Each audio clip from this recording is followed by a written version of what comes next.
Ravens coaching staff is finalized. John Harbaugh has been talking about the Ravens. That and so much more on this episode of the Purple Rain podcast.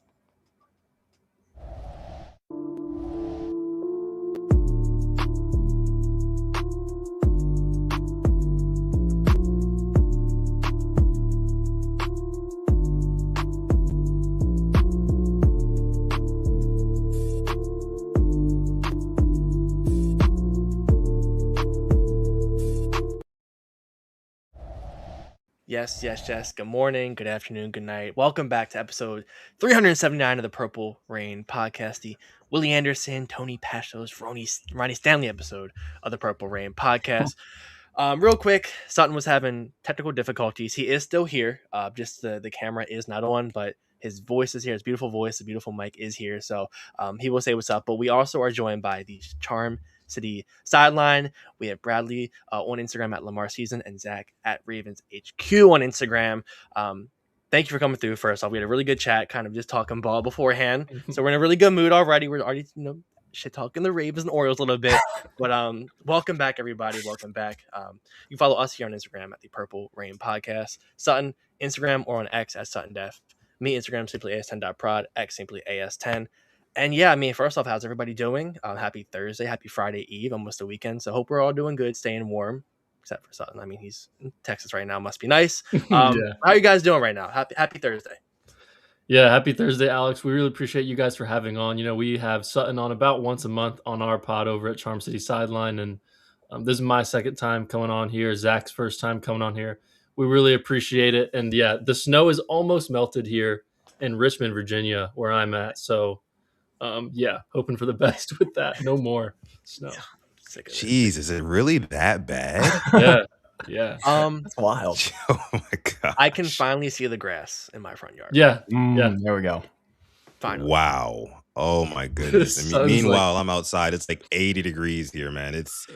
I don't miss it. I definitely feel for you guys, but this is weird. You guys cannot see my face, but you can hopefully hear my voice here. I feel like one of those, how they do those like those incognito interviews, right? Or like there's a super deep voice and like it's like the silhouette. That's what I'm feeling like right now, guys, But I'm happy to be here. I'm happy that the guys are here from the Charm City Sideline podcast. Please, please, please make sure you go subscribe to the Charm City Sideline podcast. These guys are putting out great content each and every week. I'm sure they're going to continue throughout the off season as well. And I love going on their show, man. It's probably one of my favorite shows to go on, in the Ravens content creator space. Let me see who's here in the live chat here. Make sure you guys like this video, subscribe to the channel as well. We got Tila in the house as the ghost of Sutton. That's right. It is the ghost of myself tonight, unfortunately. We got Darren Dawson in the house as be there shortly. What's going on, Darren? Lisa in the house. What's going on, Lisa? So spring and summer cannot come soon enough, guys. We also have Zico Kage in the house as well. We got a lot of the Rain Gang here in full effect already. We appreciate y'all for coming through this episode of the show. As always. So let's kick it off. We are a little bit late. That's not of anybody's fault but mine. I was trying to get my technical difficulties sorted out, but hey, look, these Thursday episodes for me, they're just cursed. I'm convinced. You guys see me throughout the week on Quiet Storm, Sudden Reactions. I'm just fine. But whenever I get on these Thursdays episodes, something happens. So we got to get started. Let's go ahead and get started here. I want to get started by tossing it to Zach and Brad. Zach, we'll start with you. Then Brad will go to you as well. What are you guys' overall feelings? Since it's been a while since we talked, what are you guys' overall feelings about the complete Ravens coaching staff as of today? Zach, how are you feeling? Do you like it? Do you love it? Do you hate it? And why? Ooh, yeah, I'm gonna say I like it. I'm not in love yet, given that there's some guys that just raise questions. It's a couple of guys that haven't been the coordinator position before, that being someone like Levine, and now at the offensive coordinator spot, it's a little shaky for me. But other than that, it looks like the assistants that he's brought in, that Minter's brought in, are priming them for success. I think there's so many names that you can circle and say, wow, how did he get him? Wow, that connection is incredible. And now, like me and Brad talked about it last night, that the way that this whole group stacked up by the end of it, it almost raises Minter up a level, a notch in these total coaching candidates, that it has fully brought me around to the fact that Minter is a stud, is capable of bringing in more studs, And there's a couple of big names I could talk about for a long time. But man, it's a good feeling, at least in the assistant and coordinator department. Yeah, yeah. Zach and I had a great convo last night, and I wanted an offensive head coach. I'll be completely honest. So I had Minter ranked 5 on my list out of the 17 candidates that the Ravens interviewed. Still pretty high, but I had 4 offensive guys ahead of him. After seeing the staff that Jesse Minter has put together, I said I'd probably move him up to 2 behind Kubiak, just because of how impressed I am with the staff, and it almost in a sense of like how close he did to what I would have done if I was Jesse Minter in his position. Like, I know Sutton and I got into it a little bit when he was on our show. The Declan Doyle hire, I love. I love the Declan Doyle hire. So much potential. I believe in him. You know, has the support of Ben Johnson and Sean Payton. I think that's going to be a hit. I think it's going to be a home run. Maybe, you know, hopefully we can get 2 years out of him. We'll see. But I think you go for the best OC on the market every single time. You don't worry about if he's going to be here for 1 year or not. And then I do like the Anthony Weaver hire at DC. If Anthony Weaver was the DC with an offensive head coach, I'd feel a little bit worse about it just because with Miami, it wasn't great, especially in year 2 there. EPA, I think they were 27th in the NFL in EPA per play and 31st in success rate. But in a non-play calling role with, in this situation, Jesse Minter calling the plays, I feel like Weaver and Minter as a 1-2 punch, manning the defense is a perfect combination in this scenario. I like that. I for like sure. that a lot. Alex, what do you think? Yeah, I mean, I'm right there with you, Bradley. It's kind of weird. We kind of share the same philosophy because I really wasn't a high on Minter when we hired him. I was gonna like it, and now I'm kind of about to love it. I look at the staff he put together. For me, him getting a guy like Eddie Faulkner, running backs coach, maybe just because I'm a hater that much, like stealing him from the Steelers, that genuinely meant a lot to me. And just pairing him up with a Keaton Mitchell and Derrick Henry, and then me and Sutton have kind of talked about it at length. Was Dwayne Ledford. We went from watching the George Warcrime lines last year to now a guy who put together, one of the top lines in the league, one of the top just groups all together. You really can't talk about hiring like that as well. So definitely big. And I saw somebody put up in the chat, Khalil, I like that Minter isn't hiring only his homeboys. He's not bringing over a bunch of guys from LA. He's not doing that. He's bringing in guys that, established around the league. I know he brought his pops in, but everybody's got to eat. All right. I get it. If I would do the same thing if I was in a position, come on, pops, come on over to the staff. But all in all, like I like what he's done. Obviously still have to see what they have on the field. But right now, I mean, I couldn't be, more excited. And for the Anthony Levine, we still got Randy Brown, senior special teams coach, has been here 22 years. So it won't just be all him, just like Zach Orr, who have somebody to help him out. But I'm ecstatic, man. I really am. Yeah, great points, Alex. And just to kind of put a bow on it, I've talked at length with you, of course, like you just mentioned, about how there's been checks and balances throughout this, hiring process. You've seen they're going one way. For example, right? Declan Doyle, like Brad mentioned, we kind of got into it about whether or not that's the right move and whatnot. But after thinking about it, I mean, they bring in a Joe Lombardi that perfectly complements a Declan Doyle. So I know I've said this a million times on this channel, but you're not giving, the keys to your Lambo, which is the Ravens offense with Lamar Jackson at the helm, to a young 29-year-old, right? Well, you are, but you're also giving him Joe Lombardi as well to back him up, to kind of guide him.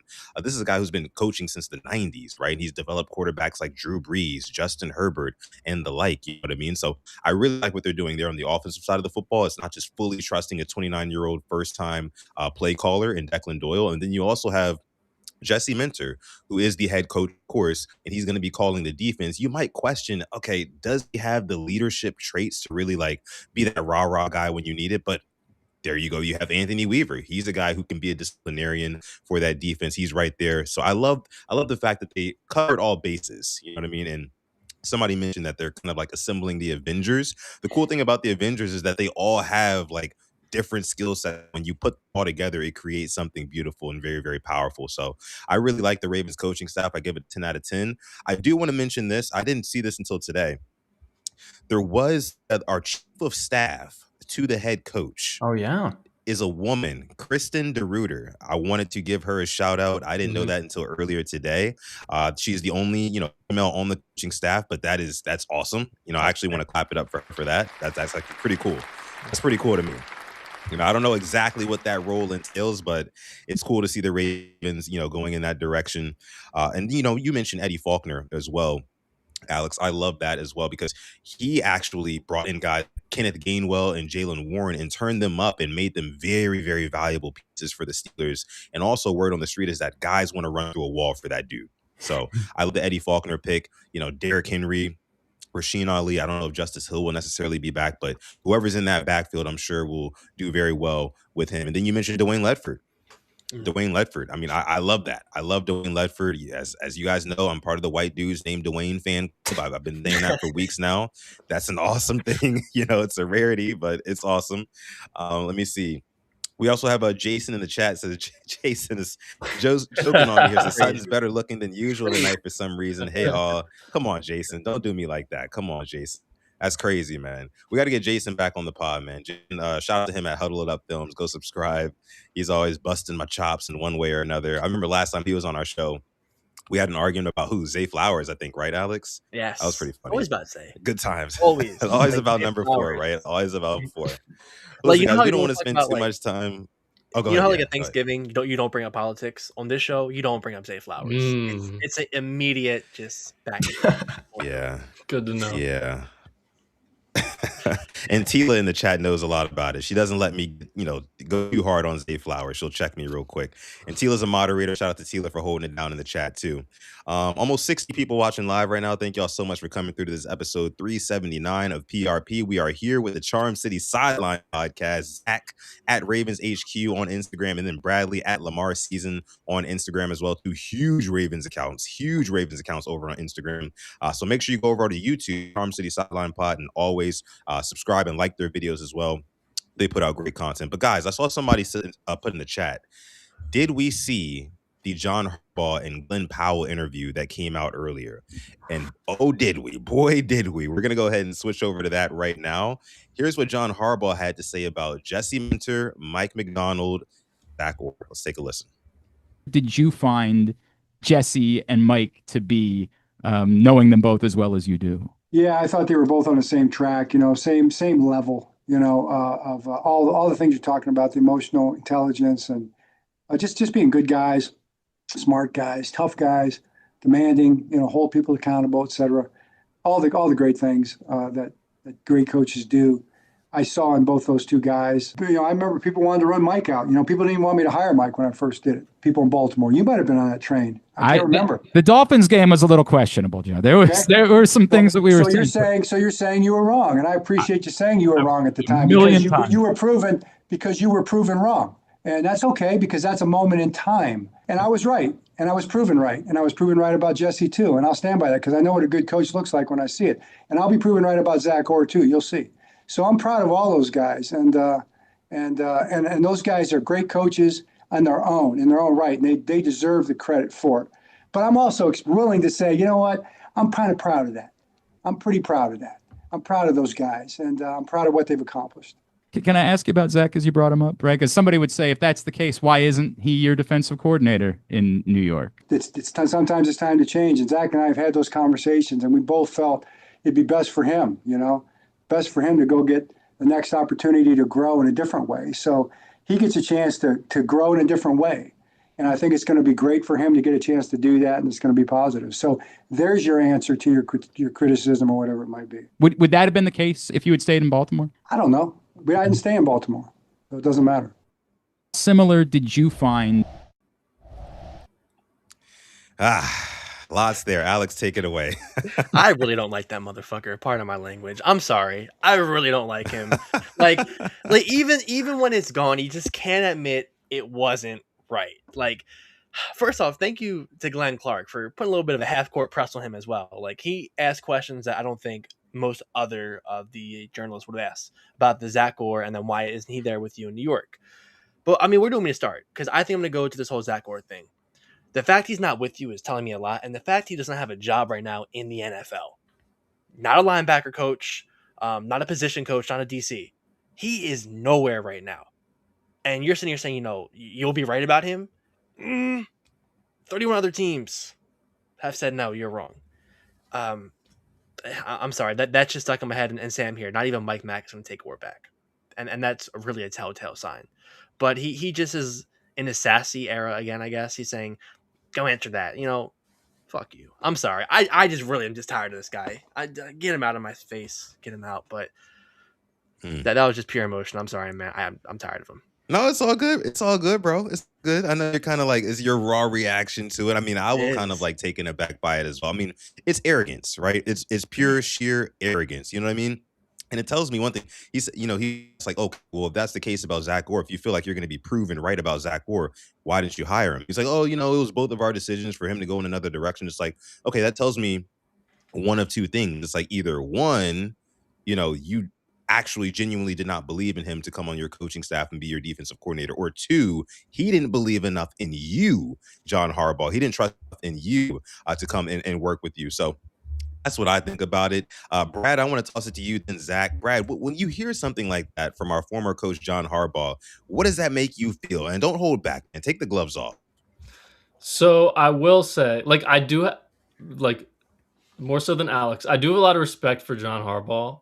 And, Zach and I have talked about, he was hired when we were 6 years old, and he gave us 18 years of watching a playoff Super Bowl caliber team. So that's great, right? That video with Glenn Clark is the reason why I wanted him fired. The unwillingness to change combined with the arrogance that causes that. And, he's asked about what are the combinations or what are the differences between Minter and McDonald? What do they have in common? And he just starts calling out Glenn Clark for being wrong about McDonald 15 seconds into his answer. That was not what you were asked about. And I will say, I loved the McDonald hire, and I never doubted it. When Zach Orr was hired over Denard Wilson was who I wanted them to hire. I didn't feel great about it, but I was okay with it. But obviously we saw that it didn't work out. And we all know if he thought Zach Orr was the best guy for the job, he would have brought him to New York with him. It just doesn't make any sense to me that based off the reports, he was going to retain Zach Orr if he stayed with the Ravens.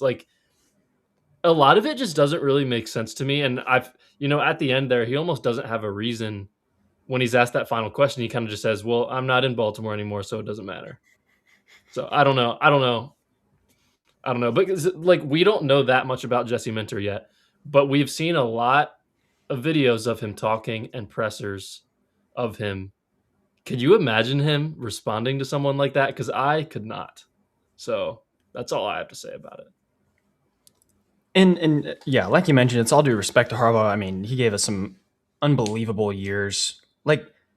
New York needs a guy like this where the answers are snippy to his old, about his old team. He's probably tired of answering these questions all day.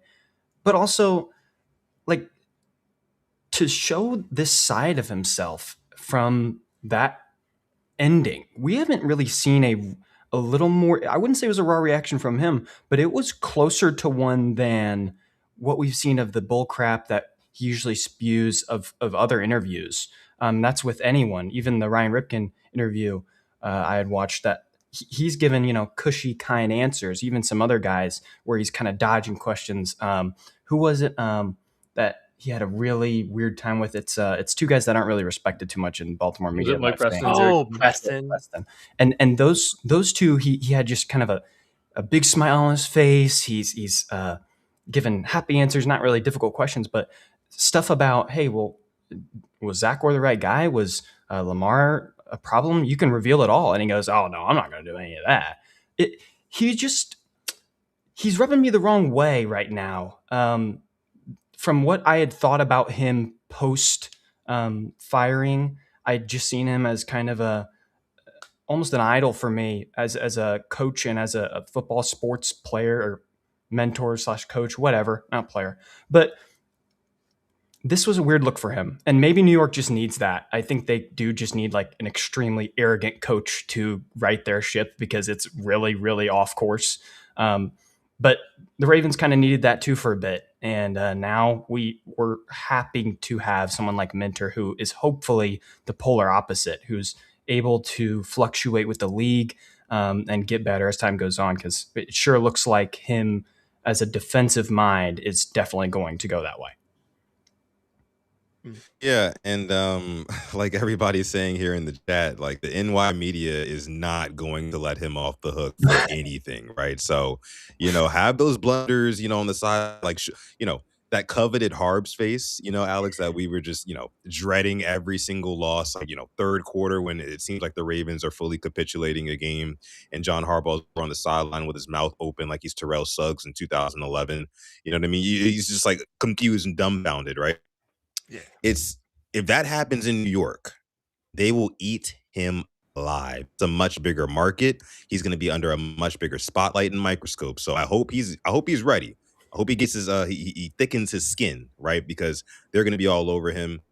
Still, best of luck to him. You know what I mean? I want him to do well. I actually really like Jackson Dart, Scadaboo, Neighbors. I love the nucleus that they have in New York, and I hope they succeed. But what he said today, you know what I mean? And like talking about Zach Orr, it just seems like he reeks of a person who just dies. He just has to be right. He has to be right about everything. You know what I mean? It's like you can just admit that, like, hey, it just didn't work out. It didn't work out in Baltimore. I wish Zach Orr the best wherever he's going. You don't have to answer that way. And I think it was very telling that he did. So, when he gets to New York and let's start flying in real time, we'll see how he reacts. We will see how he reacts. Tila M says, I really could not stand that face. Neither can me and Alex, right? Yeah, I mean, he's not making it easier on himself because he has now Greg Roman and Matt Nagy on his offensive staff. We saw Matt Nagy turn the Chiefs into a bad offense. The Mahomes and company was just, they took the league over by storm. Nagy takes over, 20 points barely. Like, come on now. So, best of luck to him. I do agree with that, but like you said, he can never be wrong. You can admit, maybe it wasn't the right choice, or maybe things didn't go the way I had planned. I would take that more than you just saying, well, I promise he'll be good. He'll come good. Yeah. No. Think about how much more respect we would have from Harbaugh just based off of that answer. If he said, like, yeah, I made a mistake with hiring, or I still love him. He's going to do great eventually. He's going to get another chance. But like, I probably, it didn't work out with him. Like, you can say that. I don't understand. It's literally just the refusal to admit that he was wrong. Same thing with Falele, which obviously ticked off a lot of Ravens fans. Oh, yeah. It's like, who did he want as OC in New York? Monken. He wanted Todd. He was upset when he went to the Browns. Didn't want Zach. But he had no problem calling out Monken during those pressers. Never spoke bad about the defense. Just makes you wonder. It's a shame. It does. And you know what I just remembered? Like I mentioned, New York's a really, really big market. But not only that, like New York is actually one of the only states, and specifically New York City, one of the only cities that still has radio, at the forefront of their mediums of, media consumption and stuff like that. So everybody, I mean, I'm talking from podcasts to, sports shows to radio, most importantly, people are going to be waking up in the mornings, slandering John Harbaugh after losses. Because don't get me wrong, I mean, the Giants, as much as I like them, they still do have a tough road ahead of them. I mean, that division is not sweet. I mean, the Eagles, of course, are going to come back and they're going to be a dominant force in that division in the NFC East. And then also the Cowboys they're going to cowboy. Of course, they're going to give the Giants a hard time. The Commanders, we'll see how they bounce back. I think they have a lot of moves to make this offseason, but it's going to be tough sledding, is what I'm saying, basically, for John Harbaugh company. So I hope he's ready. I hope he's ready. Now, Alex, you got something for me? I'm just picturing Charlemagne the God on a Monday evening in like November after a giant breakdown. It's gonna go viral on Twitter, and we told you so. It's gonna be on the Breakfast Club. I promise you, it's gonna be there. He might have Cam Newton on that day too. It might be a whole big thing about the Giants and blowing leads. We will be there. Yeah, we will be there. We will be there. And shout out to all of you guys who are here watching us here on this episode 379 of the Purple Rain podcast. About 70 people watching live, 74 to be exact. Thank y'all for coming through. Make sure y'all leave a like on the video, subscribe to the channel as well, and be sure to subscribe to the fellas over at Charm City Headline Podcast. They do a great job over there. They're going live very consistently. Some of the most consistent streamers in the Ravens content community, because not everybody's consistent, especially in the off season. Off season is tough. You separate them from the boys, you know what I mean? And these guys are still going live, still putting out good content. So shout out to them. I actually admire how consistently they put out, especially their YouTube shorts. Oh my goodness, man. Those shorts that you guys put them out on YouTube, Instagram, all that good stuff. And it's just so consistent. It's so hard for me to do that. I'm not going to lie to you. I'm still trying to work on that myself. But shout out to you. You guys are great at that. Now, let's go ahead and get into some free agency talk, right? Free agency is only 27 days away, which I guess before we get into that, we have to preface it by saying this. The Lamar Jackson deal has to get done, right? The Ravens only have about $22 million in cap space currently to play with. And I'm positive, as a matter of fact, that they're going to want to get that done, actually, per Steve Bisciotti, Ravens owner, before free agency starts, so they can have money to go out and land a big ticket item like Eric DeCosta. Not necessarily promised, but he hinted at that presser a couple of weeks ago. So what we're going to do here is we're going to bring up a couple of realistic free agency targets, right, for this Ravens team to go after once free agency opens up. So we'll start with you, Brad. You told me before the show which free agent you would prefer to bring in, and go ahead and let us know who that is. Yeah, so I will preface by saying number one priority for me is addressing the interior offensive line. But in terms of a fun addition that I think could make a big difference for the offense, that is 49ers wide receiver Juwan Jennings. The Ravens have not had like that big receiver, that alpha guy, since Bolden. Like, you could probably say that, Steve Smith was an alpha. He wasn't big though. And Juwan Jennings is 6'3", 212, and he's a big blocker. He fights for his yards. He's a team player. And I just think it'd be a great addition for Baltimore. You have it on the graphic here. Spotrac has his market value at about $22 million per year, which these days is not that much for a receiver.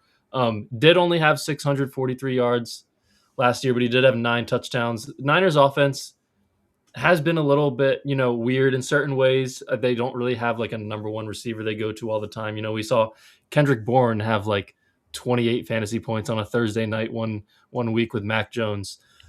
I just think we were told to not bring up Zay Flowers when we're on this podcast.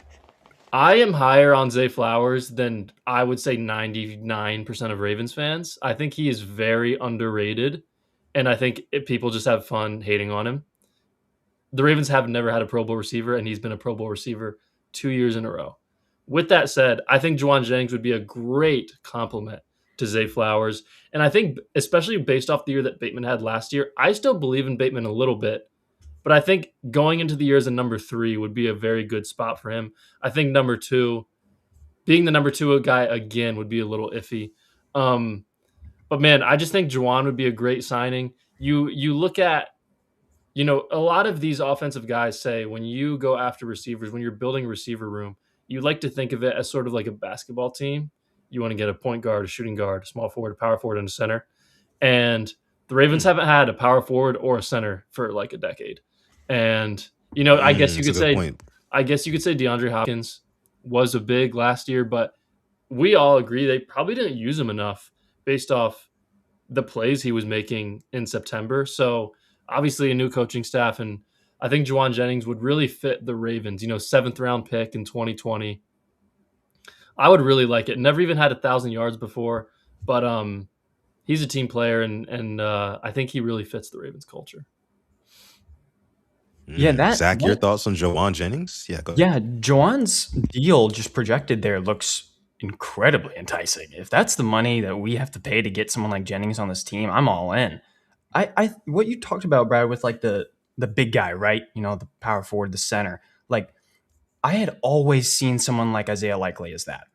And that kind of wraps me back around to an idea where maybe the Ravens sit back a little bit. You bring back someone like Likely because Lamar wants him that badly. And you then pass on the opportunity to go after one of these free agent wide receivers, and you take Likely as that type of target. So that's an interesting one, because I've kind of thought about, maybe as someone that really loves Isaiah Likely, going between him or a wide receiver addition. Maybe the ties are cut already with someone like him, but either way, I think Jennings is probably my number one wide receiver to go out and get. It feels like guys like Evans, like Debo, they scare me a little bit. Maybe it's injury wise, maybe age wise, but Jennings is at a ripe 28 and coming off a great year, even injury ridden as well, along with the rest of his team. So maybe if he's away from a power plant, I guess in San Fran, then he can dominate here in Baltimore, and I'm all in on that.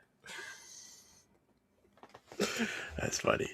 I like that. Oh man, I wasn't expecting to hear that tonight. On the topic of receivers, how would you feel about Alec Pierce? I've seen his name kind of thrown around. Oh, he's 25. I think his average thrown out there market value was 20 mil. Obviously, in the Colt, low key kind of unproven for me, but younger than Jennings. How would you guys feel if we were to say get him for 16 to 18 per year? Mm-hmm. I would like that signing. If you were to tell me like Jennings for 22 or Pierce for 18, I'd go Jennings for 22. But if the Ravens signed Alec Pierce, I'd be excited about that. Just another example of a guy who can go up and get it. And, I think that'd be a great fit too. Yeah, Pierce brings a little improvenness to me, like you said, Alex. Like that's the scare. But I mean, for this offense, right? If you go with Doyle and he says, I want a guy that can beat someone over the top consistently, battle in one-on-ones, like he is a young gun. And if you get him locked up with the Zay Flowers, with Lamar for the next 4 years, that sounds awesome. Yeah. His growth as a player. I will say Pierce probably is a better deep threat and jump ball receiver than Jennings is. I would definitely say so. Yeah. So, but there definitely are pros and cons to each. Mm-hmm. Yeah, I mean, for me, I'm not gonna lie, fellas. I'm not really on the Juwan Jennings train. I mean, if we're gonna believe in Zay Flowers, I also still believe in Rashad Bateman, and I believe in what he can do with a competent, right, just competent offensive line for Lamar Jackson. I mean, we saw back in 2024 where every 3 catches, Rashad Bateman was catching a touchdown. He had 10 touchdowns on the season, had a touchdown in every single playoff game, albeit just 2 of them, right? But Juwan Jennings, I think that just like for the price, with the Ravens being a run first team, what they want to do. They want to run it off of Derrick Henry, and then also, maybe play action up the tight end, things like that. Zay Flowers, Rashad Bateman. I just don't see a world where Juwan Jennings and paying that price for him would be conducive to winning football for this team, because it would mean that you would have to take away from other places on the roster, which I'll get into a little bit later. I'm not really big on the Juwan Jennings thing, guys. I'm just not gonna lie. But I respect it. And I really do like your analogy, Brad, about the whole like basketball team. Like you would want a guy, I think back to the Anquan Boldin days, like you said, you have a big body wide receiver who can go over the middle, who can get it, red zone threat as well, which is something that Zay Flowers is not. I understand that. But I think, again, just with a competent offensive line, you can unlock Bateman and you can get some of those, some of that production out of Bateman that you would want out of Juwan Jennings for a fraction of the price. So for me, it's a no on Juwan Jennings. I see what you guys are saying here in the chat. Actually, I see Coach sent us. Coach sent us from Tactical and let me see, Lauren. Shout out to Coach Sip to Tally Films. Oh, here he is right here. Sip to Tally Films in the house. What's going on, Coach? Friend of the show. I was just live with us last night. Appreciate you for coming through, brother. Let me see. JD says the Rashad Bateman excuses are crazy. Listen, man. You guys can hate Bateman all you want. He might be gone after this year. I'm not going to lie. He might be gone. But I think that if he stays and the offensive line can actually be anything above average, he is going back to prominence in this offense. So with that being said, I'm all good. I'm all set on Juwan Jennings. So you guys disagree, but it's cool. Let's move on, right? Zach, you are on deck here. Who would you like to bring in realistically in free agency? I'd say the most realistic one would be reuniting with a guy like Jadeveon Clowney.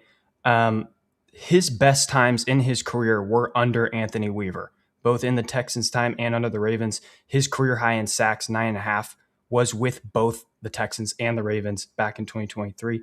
And then also with Weaver, coupled with Clowney, and that group that you had that year, Matabike in his 13 sack season, I'm just very impressed with how Weaver can develop and use defensive line guys. But I think for the right price and a very realistic option to reunite, Clowney fits that mold. He wouldn't necessarily be the guy to put his arm on Mike Green's shoulder and teach him the ropes. He doesn't strike me as that type of player anymore. But as a win first type of guy, I think Clowney's a great fit. And his time in Baltimore was great. I don't think any of us had a bad memory of Jadeveon Clowney and would have welcomed him last year too. So Clowney's a great option for me. Another guy, Khalil Mack, his time in LA, I don't think it ended too hot, but I think that following someone like Minter, who did get the most out of him, to probably be that type of guy that I just said Clowney wasn't, in a mentor type role with a bunch of young guys you have in this edge room, I think Mac's a good fit too. Yeah, I actually really like the prospect of Khalil Mack too. Go ahead, Brad. Oh yeah, you're good. Yeah, I think Khalil Mack would be interesting. He's 5.5 sacks, 2025, 6 sacks 2024, 17 sacks in 2023. I know he's now 34 years old, going to be 35 years old in about a week here. But, Zach was talking about Clowney maybe not being the guy that is going to put his arm around Mike Green, Tavius Robinson. I do think Khalil Mack could be a nice 1-year deal with some void years thrown on it. If you're trying to go, really trying to go win now mode, I think that could definitely be an option. Obviously, played under Jesse Minter the last 2 years too. Interesting. Yeah. How do we feel about, real quick, Trey Hendrickson? Obviously, I've seen his name be around. Was hurt last year for the most part, but we know when he's healthy what he can do. I saw it's possible the Bengals might tag him again and find another way to piss off a star player there. What's the we're willing to give? What's the maximum we're willing to give Trey Hendrickson to be a Baltimore Raven? If the Ravens do get that extension done with Lamar like we're anticipating, and maybe there's another move in the mix, someone like Marlon Humphrey, Roquan, whoever it could be, one of those star guys that you see out the door, trade away, I think Hendrickson becomes extremely likely. That seems like a great fit. But right now, it would have to be a great money situation to bring him in. Like you mentioned, the money has to be what talks to us. And as much as I would love it, it's an expensive one. If you don't find the right fit, maybe any extra help in the wide receiver room, corner room, I guess any other help, depth, and edge, interior D line, I think to push all the chips in Hendrickson's direction would be totally in the fold. It could definitely happen. I'm a little concerned about Hendrickson's injuries and his age, and I think there was a funny stat out there, maybe in 2024, that he had a couple more tackles than he had sacks. He is really, truly a pass rush specialist. And I wouldn't be mad if they signed him. I'd probably be excited because they'd finally have an elite pass rusher for the first time since Terrell Suggs and Elvis Dumervil. But I don't think I would do it if I were the GM. I got you. I mean, there's a bunch of other names in here that are interesting. I think that you could sign for a lot less money. Sutton, I know one of your draft crushes on here from a couple years ago, if you know who I'm talking about. I feel like I know who you're talking about. Is it Chason? Who are you talking about? From the Falcons? Arnold Ebiketie? Yep, he is a free agent this year. Oh, yeah. Yeah, that's my guy. I like me some Arnold Ebiketie, and he's actually proven to be a pretty serviceable runner in this league. Now, talking about Khalil Mack, I mean, Zach brought up a really good point. He's talked about how, Clowney's not going to be the one, and Brad mentioned it as well, he's not going to mentor Mike Green. Khalil Mack is another big reason why Odafe Owe in LA was able to get 10 plus sacks on a short season. Rick Minter actually said this on an interview the other day on 105.7 The Fan with Cordell Woodland, friend of the show. And he was talking about how, there was leadership in that locker room. You had Khalil Mack, and then there's Thule as well, who's a young player, but a stud over in LA. But Khalil Mack specifically, I think, was definitely helping out Odafe Owe in developing his rush techniques and things like that. And not to mention, of course, Khalil Mack coming to Baltimore would be a reuniting with Jess Center. And one more thing too, I think that with all those things being said, I think that Khalil Mack would give the Ravens a little bit of a discount. I mean, at this point, he's chasing legacy, right? I don't think he's looking for the biggest of bags anymore. I think if he has a chance to go out and get a ring, on a Lamar Jackson led team with a new fresh coaching staff, right? I think he would give the Ravens a little bit of a deal. And if that would be the case, which I think it would be, I think it would be a feasible option. So I like the prospect of Khalil Mack maybe coming to Baltimore. But let me see. Let's move on from Khalil Mack and the edge rushing free agents. Let me see. Who else do we got? Who else do we got? Here's one for me. And here's my favorite. Right. This is what I really think they need to make happen. Bring in John Franklin Myers from the Denver Broncos, interior D lineman, 29 years old. He's projected 2 years, $7.9 million. You can get him on a steal right now. He played 16 games in 2025 and just had a career high 7.5 sacks rushing from the inside. Guys, what does that mean?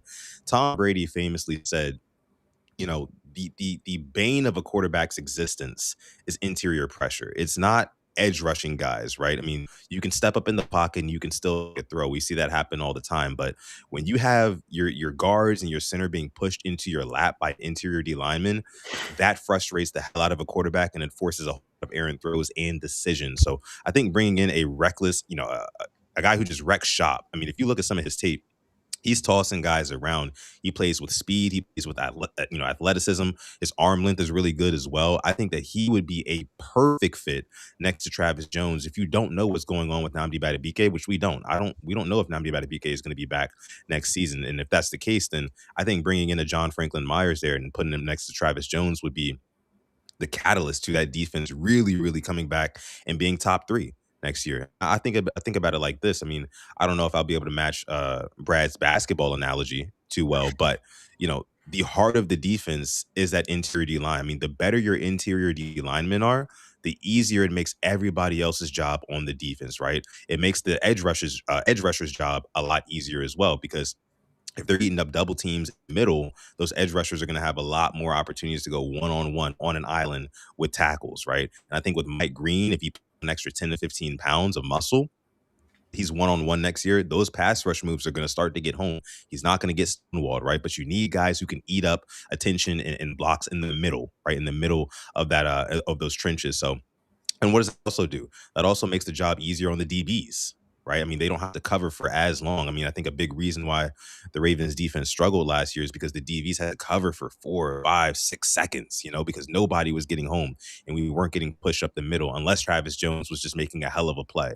And Travis Jones, he's a great player, but when you have a Brent Urban or a John Jenkins next to him where you can really just shut down one-on-one in most cases, then there's only so much Travis Jones can do. So I think that the Ravens can get a beat on exactly what Nnamdi Madubuike is going through, and you can kind of tell whether or not he's going to play. If not, go out and get yourself a John Franklin Myers. He's a young guy. You can get him for a good deal, right? And he's going to wreck shop. He's just coming off of a career high 7.5 sacks, again, rushing from the interior. So I love that. Alex, what do you think? I mean, you get home from the interior. I think it's shown you the Ravens. Last time we were getting home from the interior, we made the AFC Championship, and then we made the divisional game with Madubuike there. So having that would definitely help. I think with Madubuike's future so unlikely. What did you say? 2 years, 7.5 mil. Is that what the market 7.9? 7. I'm all for it. How can you not be for it? 7 sacks is leading our team last year. And that's, he could have that in the first 3 weeks. He's going to lead the whole year. We couldn't get anything, obviously, with a different defense, Jesse Minter now. I'm all for it, man. That he got me amped up right now. Yeah, I feel like he is, that Broncos defense that was maybe the second best unit in the league right behind Seattle this year. Definitely one of the most underrated players that contributed to what they did there. 7.5 sacks. I haven't heard any national media guys talk about John Franklin Myers. You hear about the Surtans, the Benitos, all those guys. And for someone to contribute that much and be this underappreciated, definitely could be a steal in free agency. Yeah, that's a great way to put it. And it's really all weighing on this uncertainty with Madubuike and hoping that we have an answer by the time free agency starts. But Franklin Myers is a muscular dog. Like, he is beating up the interior. That's what Denver wants. I would have a difficult time if I'm Denver letting him out the building. Like, they want him back bad as a part of a possible cheap deal to go along with all their other guys that probably also set career highs in sacks this year. Like, did they lead the league? Was it number one? I'm not sure. Maybe, though. I think they were. That's my guess. Yeah. It's one of the top three, though. They probably were. Yeah. And I know one thing as well, as we have over 100 people watching live. Shout out to you guys. Thank you guys for watching 379 of PRP. We are joined here by the Charm City Sideline podcast. Please, please, please make sure you guys go ahead and subscribe to them as well. They do an awesome job over there on their channel. But, you think about 2025, how the Ravens' sack numbers were abysmal. I think that the Ravens were bottom 5 in sack totals. But you look at the years right before that, 2024 and 2023, they were second and first in sacks, respectively, in both of those years. And what was the common denominator? They had the force of Madubuike and Travis Jones in the middle there, eating up everything on the middle, and everybody on the outside was able to eat off of that too. So I just think that it would be the steal of the offseason if the Ravens were able to go out and sign a John Franklin Myers in free agency, a young guy who's going to be wrecking shop in the middle. Now, we do have a super chat donation. We do have Tila making it rain here with the 5P super chat. Appreciate you, Tila. Tila says W show. Appreciate that. Just showing her support there. Thank you so much, Tila. We appreciate the support that you give us here. Also, again, one of our moderators. So if you're acting up in the chat, she's going to give you the boot. You know what I mean? So shout out to Tila. We appreciate her. Okay, so any other, let me see. Let me throw a couple more guys at you guys and see how you guys feel about it. So another one who might be a realistic target. I mean, you guys might not like this one. He is an edge rusher, though. Joey Bosa. What are we thinking about Joey Bosa? 30 years old. His projected deal is 2 years, $13.7 million, 15 games. In 2025, had 5 sacks, but also 5 forced fumbles last season, which led the NFL. What do you think about the prospect? Brad, we'll start with you. What do you think about the prospect of maybe bringing in a Joey Bosa to rush the passer for the Ravens?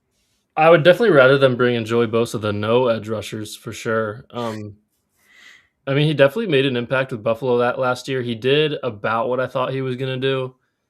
The 5 forced fumbles is definitely notable, being able to get the ball out from the quarterback. It's just like you would like to see a veteran there. I don't think, and I would not bring Kyle Van Noy back for another season. I don't think so. Really seemed like his age was catching up to him last year.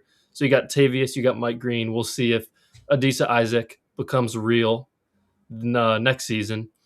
Because honestly, Adisa did look very good in the preseason before he dislocated his elbow. This is also going to be maybe an unpopular opinion, but if he's not retiring, a guy I have thought about a little bit, not obviously the top tier guy, but Cam Jordan would be someone that I would consider going after. Like, he can play 3-tech, he can play edge. And I don't know if you guys know this, but he had 10.5 sacks last year. He's 36 years old, though. So you could easily see him, falling off any season now.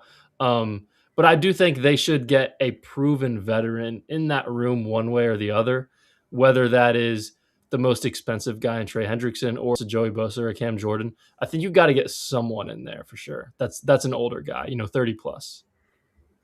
Yeah, the Cam Jordans, the Calais Campbells of the world as interior guys, I'm all for it, just as I wouldn't say a Band-Aid, but a good depth guy to go with Jenkins and Travis, not knowing what happens with Madubuike. But sticking with the edge here, both Bosas have had awful injury history. It's no real down on them. They're genuinely great guys as in players. They're very talented. Last year, Joey here, actually being on the field 15 games, that's a positive sign. So I bet a team will definitely pay that number. I don't know if the Ravens seem to be the right fit. Taking another chance on a possible injury-ridden guy, given how badly last year was burning them in multiple injury departments and over the last couple of years. I think you want a surefire edge, and I'm not totally sure Bosa can check all those boxes. Yeah, that's a good point you bring up. Bring in a guy who's had a history before to Baltimore, and we know how we are. You come here and you'll suffer the craziest hang now that keeps you out for about 8 weeks. Don't know how, but it happens here. But the 5 forced fumbles, I didn't know that at all. That's definitely interesting. Yeah. My only lasting image of Joey Bosa was him slamming his helmet when they lost to the Broncos. But him in Baltimore definitely, reunited with Minter, that would be something. So I mean, that's why I guess we're gonna link with him and Mac and even Owe. I see, would he come back? I'm not too sure. I think they're estimating him getting 20 per year. Didn't end the best here, but that's under the Zach Gore defense. So I guess any door is still open. I don't think a door is ever closed, but that definitely is one we can keep an eye on as well. Yeah, for sure. Joey Bosa, I mean, for me, again, I'm kind of off of it. Guys, I'm not gonna lie to you. This whole John Franklin Myers thing has got me. Look, I'm hot and bothered, to say the least, right? Like I need a John Franklin Myers on this Ravens defense, man, because again, I think that shoring up the interior of that D line will springboard everybody else around them to really start to produce more. So let's go ahead to the next one. Let's see here. So guys, listen. The big thing is guard, right? That was probably one of the biggest pain points last season. Daniel Faalele and Andrew Voorhees did not perform up to snuff at all. So here's a guy who is a pending free agent, a fellow AFC North free agent. His name is Wyatt Teller, right? Brown, he's 31 years old, right guard. He's projected 3 years, $10.2 million. His next deal, he played 13 games in 2025, but most importantly, he's an outside zone specialist, right? So when the offensive line is moving all in one direction, either left or right, he is athletic enough to move his feet and move his guy, displace his guy, and really, really do well in that department. So the reason why I mentioned that is because Dwayne Ledford, the offensive line coach in Atlanta, he used a lot of outside zone schemes. And I actually learned this from Coach at Sip to Tally Film. Shout out to him. So I think that the pairing of a Wyatt Teller, and if you can also somehow retain Tyler Linderbaum, those two guys next to each other would be a force in the run game. I can only imagine runs to the right. Granted, Roger Rosengarten can keep his stuff together. I can only imagine runs to the right. I mean, you would probably see a whole lot more of what you saw, 2024 against the Bills, where Derrick Henry breaks off that 80-yard run. You see a whole lot of that big gains, right? So I like the idea of a Wyatt Teller as well. But Brad, we'll start with you and we'll go down the line. What do you think? Yeah, when you said Brown's guard at first, I was concerned you were going to say Joel Bitonio, because I do think his age has definitely caught up to him. I was watching film when the Browns played the Ravens week 2 back in September, and Kyle Hamilton bulldozed him one-on-one. Bitonio, that is. So, yeah. Wyatt Teller, I'd be fairly interested in him.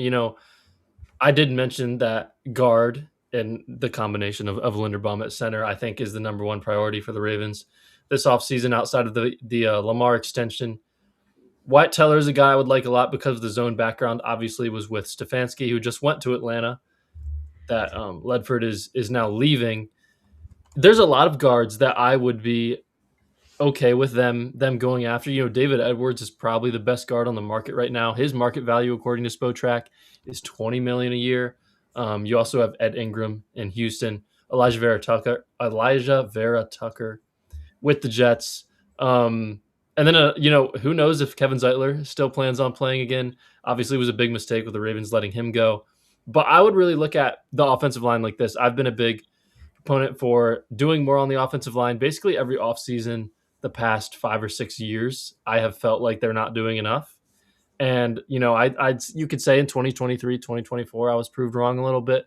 But 2025, I was proved right, as John Harbaugh would say.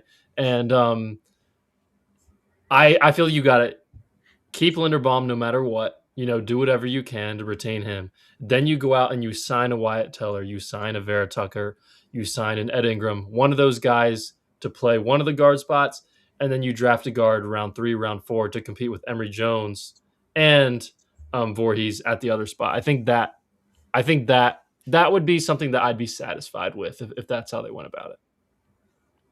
Teller is near the top of my list for a guard. 10 million a year sounds really good. I compare him to someone like Zeitler. Zeitler we got at this kind of age, and he proved to be such a great pairing. I think Teller, being a 2-time All-Pro in his past, that resume alone should be enticing to the Ravens. I think he's definitely worth a call. And a lot of those names you just mentioned, all of you guys, there's a handful of guards. Tevin Jenkins, I think, is a good one to mention. He's a little younger. There's a lot of this is probably the most loaded guard group in a bit. I feel like sometimes there is like one position group that's like ripe for the picking in free agency. I think guard's actually it, and what a great time for the Ravens to have that at their disposal. I think they'll spend, I would say, I hope $12 million on at least one starting guard, and like you said, Brad, I think the leaving one spot up to some healthy competition is a good thing. I'm going to add on real quick. Isaac Sumalo from the Steelers as well. Somebody else I think we could definitely take a look at. I think he started, 47 out of 54 games past couple of years. Let's say we were to sign one of these like top end guards. Do you sign another one, as a backup safety option, or where do you go in the draft? Because you got to draft at least one or two. Are you using your 14th pick on that? We haven't even talked about the draft yet. Who are we using our 14th pick on? I would personally sign a guard and probably take one second or third round. That's just me. But I want to shore up that line because I feel like it's time we really invest in it. I don't want to see, the guys we had out there. And Voorhees deserves his chance here again with Dwayne Legford. But for the others, have a good day. But nice. Interesting. So I think it's safe to say that we all agree that the Ravens should go out and spend money on a proven guard, right, in free agency.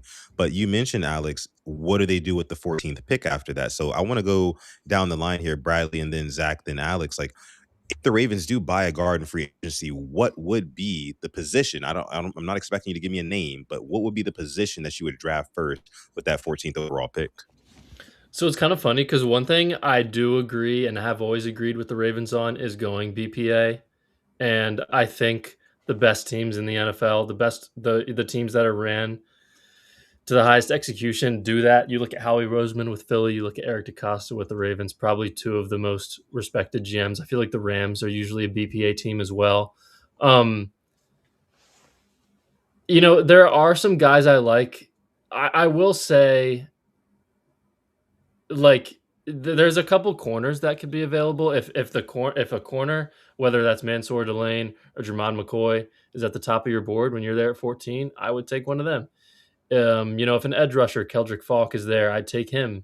Just whoever is at the top of your board, I would take. Obviously, besides, you probably wouldn't take Jeremiah Love. It'd be tough not to take him. It would be, but you probably wouldn't take him with Derrick Henry there and some other bigger needs. But I really am the proponent to fill in all the holes in free agency. Like, even if it's paying like an outside corner $4 million, like re-signing Awuzie to where you don't have to draft, position X at 14. I think that's the way to do it. And then just taking the best player available, especially when you have a pick this high. I think it's even more important to do that. I'm loving the sound of wide receiver the longer the offseason goes on. Like, it seems there's going to be a couple of guys that even could fall to 14 that would be well into the best player available by a good margin almost. Tate comes to mind, Lemon comes to mind. But other than that, the decision at edge to make that the splash move or the offensive line the splash move, you could maybe even do two of each of those. And maybe making the other one, if that is your priority, the edge or offensive line, I still hold those as my number one needs. So if you have to get to the draft and one of those isn't as pretty as the other one, I would say just use that as your number one option. I as much as I do agree with you, Brad, about the best player available and how good organizations do it, I think sometimes when there's, two or three positions that seem to be like they're at least first round graded guys that you feel hopeful for, I think it's healthy enough to still say that's a need for us, take it. And that can be corner. There's still a big group for that for the Ravens. That can be corner, maybe even linebacker. I think running back is definitely in the question, given Henry's on a deal that is about to expire this year or the year after. I think it's definitely an option. 2 more years, but honestly, I might have underrated that a little bit. If Jeremiah Love was there at 14, like, I think you'd have to do it. Yeah, he fits that best player available kind of role. But I think a lot of so many different position groups right now, I would say could be a possibility of 14. But I'm going to say still sticking with my guns here at edge and offensive line. I something like that. What's your thoughts? I mean, it's hard for me to say now because you asked me in a month and change it, it'll be different. Mhm. My guns right now is saying O-line. I want to build the trenches, but if we do go and get somebody so that it can start, I'm gonna go say edge, which is why it sucks talking about it so early in the offseason. But right now, I'm saying O-line. I just feel like I can't sit here and complain about Lamar being on his ass or complain about linemen and we don't draft one in the first round. Hmm. That would just be hypocritical for me. So lineman right now, subject to change.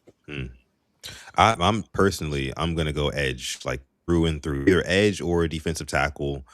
Mainly because, again, like I said, I think we should go out and buy a guard in free agency and make sure that that's taken care of for Declan Doyle, the young offensive coordinator. He's a young whiz. You want to make sure that he has all the pieces he needs to succeed. Jesse Minter is a guy we know can do more with less, right? So I think if that's the case, then you go out and, again, like I said, you buy a guard, and then in the draft you get a young edge, a young promising edge, whoever that is at number 14. Bring him in, put him opposite side Mike Green, and let's ride. You know what I mean? Like I think that that's probably the best course of action.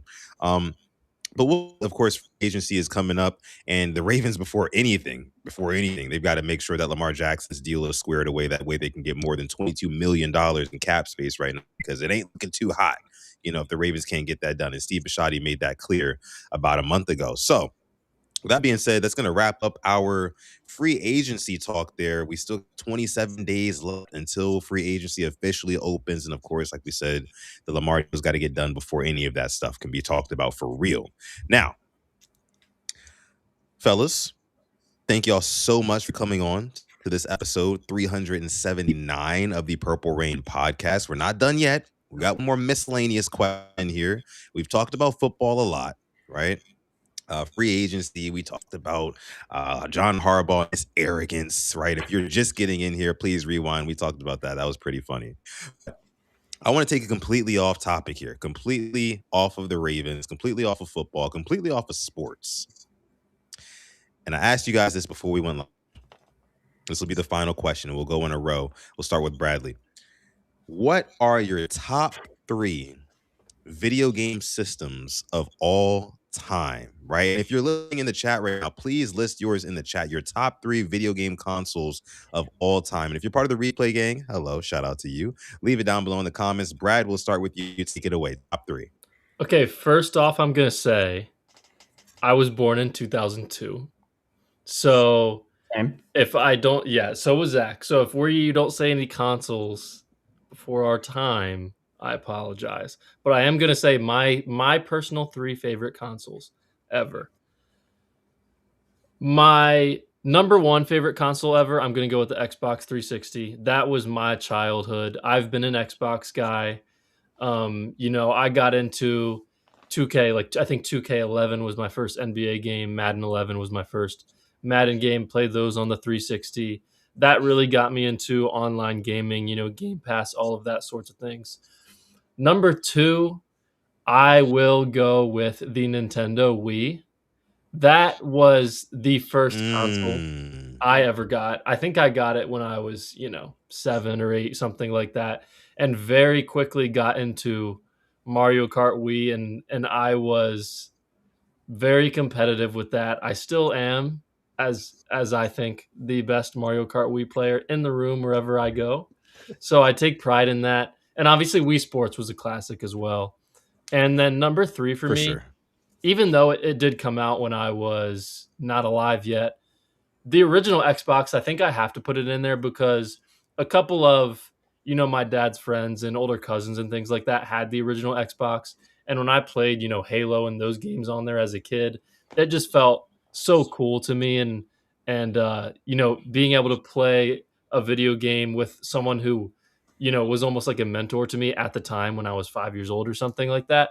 That's a good memory to look back on as well. So I'd go 1, 360, 2, Nintendo Wii, 3, the original Xbox.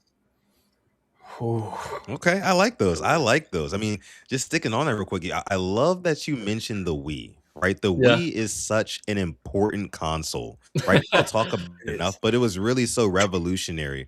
Like the entire family could get in on it. I mean, you're talking Wii Sports, you're talking about Wii Fit, right? I mean, I don't know if my mother used to love Wii Fit. She's like, oh, go set up the Wii for me. You know what I mean? Like the whole family could play. It was awesome. I love that console. You mentioned the Xbox. I had the original Xbox, right? I never was a 360 guy. I was a PS3 guy, from there on out. But the original Xbox had a lot of bangers on it, man. Some of the exclusives on there, like you mentioned, the Halo series was a big one. Xbox Live wasn't really popping off until the 360, but I love that you mentioned the original Xbox. I love those picks, though. I love those picks. Bradley, not Bradley, but Zach, what do you say? Ooh, three. I'm going to throw out like a kind of a Hail Mary here because I just got to give it a shout out. I'm going the DS. I think the DS for me was in my hands for so long. It might have been the most used one for me. Besides my number one, I think my one is still definitely. But my two would be Xbox 360. I mean, just way too many great games on there. Minecraft, Call of Duty, Halo, you name it. I mean, that was just constant memories. But Brad, I'm with you. My number one is the Wii. I mean, that was the most fun I've had gaming wise, interactivity. Like, I was a sucker for Lego games. I was a sucker for sports games. You could do it all on the Wii. And like you said, Sutton, you could do it with freaking everybody. Like, everyone got involved. I was running the table if it was Wii Sports Bowling. I was super into it if it was Lego Indiana Jones. It didn't matter what it did or what game it was. Man, I loved the Wii. That was my number one. I had a garage sale with my family to save up money to get that. So it's like extra special. So yeah, definite one for me. This is me. Yeah. I love that you mentioned the DS. The DS was really. I had that one in my hands a lot too. I remember playing Mario Kart on the DS with like my cousins and stuff like that on like road trips, and like you could do like the little link play or whatever they called it. You can all play together like in the same car. Oh goodness, great times, great times. I love the DS. I love a good handheld just in general. I don't know what happened to handhelds. Well, I know what happened to handhelds. We got phones, we got smartphones, right? But Alex, go ahead. Real quick for the DS, the PictoChat on field trips. Undefeated, by the way. Undefeated. Talk about it. That was insane. Like that was texting before we had texting. It really was. I about to say that was before iMessage. It was. It for sure was. And nobody could see it, which was the best part. What went down in the PictoChat room went down. Like, nobody knew. I mean, that was my honorable mention. PSP for sure in my honorable mention. And honorable mention as well before I get my top three. The PS4 for me, I had it during the COVID times. I mean, Warzone got me through a lot. Mutt Squads, Madden, FIFA, all that. My number three is gonna have to be the Wii. Like for everything you said. I mean, I have good memories playing Wii Sports, Wii Bowling. I never bowled a perfect game, and that eats me to this day. It eats me. I never was able to do it. I got up there, never did. Number two for me, the Xbox 360. I think that's when I went from a boy into a man. Getting called every name in the book in the Call of Duty lobby. I grew up. I wasn't, the squeaker anymore. I was like, all right, well, I got to hold my own here. When you're alone in them search and destroy lobbies, yeah, you got to hold it. But for me, a number one, I think what got me into video games, the PlayStation 2.